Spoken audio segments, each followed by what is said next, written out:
It's Lebanon in the near future. The once overpopulated Beirut city is almost deserted. The passers-by are mostly old men, not a woman in sight, and not a child either. Rocket bombs explode in the streets every now and then, killing tens of innocent people. Where do these rockets come from? Many accept the official story. The Syrian regime is our enemy. A few, however, secretly point their accusing finger towards the traditional enemy of all the Arabs, Israel. In fact, Israel has an embassy in Lebanon now. Here it is at Kola intersection, a giant pyramid-shaped building towering high over all the surrounding shacks and houses. How did all this happen? Well, when the segregationist party rose to power in Beirut and took over the country, it imposed its foreign policy and the domestic one, namely the separation of the sexes, not only in schools and the state institutions, but also in all the public places, even the streets. The party was aided, of course, by the sheikhs and muftis, who preached segregation all the way through. When a man meets a woman, the devil is the third person present. Never mingle. It is forbidden in Islam.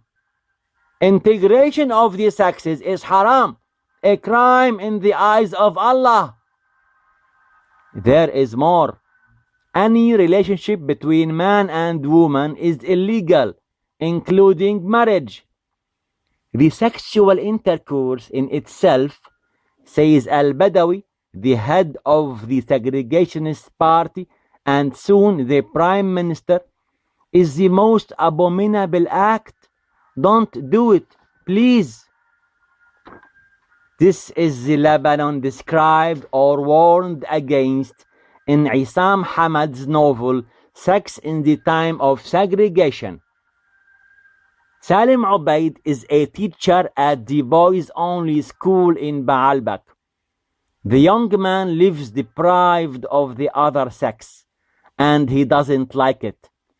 One day, he receives a message via the banned application, male-female. Let's mingle, Salim. A girl named Sahar Judai shows in the profile. It is a setup, Salim thinks. Risking his job at the segregationist school, Salim responds eventually, and the two of them meet. They commit the most abominable crime, integration. Sahar says it is a victory over the party. When Salim warns her, "You might get pregnant, Sahar," she answers him, stroking her belly, "Great, I want to have a baby, just to spite Al-Badawi." But Big Brother is watching.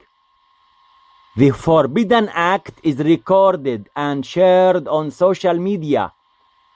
As she fears her brothers and father might kill her to wash the family honor, Sahar runs away.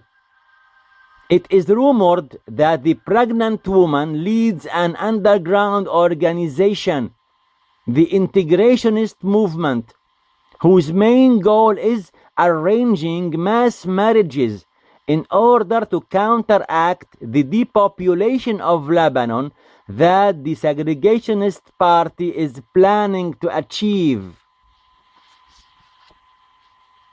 Those kids are bastards. May Allah protect us from evil. Do you not know who's behind that dissolute movement?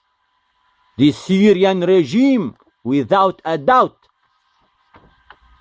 Salim, on the other hand, is safe. His identity was concealed. He hears what's being said about his wife, and he intends to join her. However, he gets transferred to the Segregation Institute in Beirut to be indoctrinated with the party's ideology, especially the equation 1 + 1 = 0,